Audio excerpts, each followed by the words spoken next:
பூபாளம் கேட்கும் மதிகாலையும் பூங்கோலை பூக்கும் இளமாலையும் நீ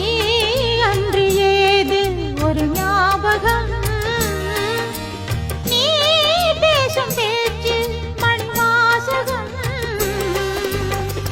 உள்ளமெனும் நீடெங்கும் உன் அழகை நான் தானே சித்திரத்தை போல் என்றும் ஒட்டி வைத்து பார்த்தேனே என்னை தழுவும் இளங்களிலே உனக்கென நான் வாழ்கிறேன். மலரே சென்றல் பாடும் கானம் இது நிலவே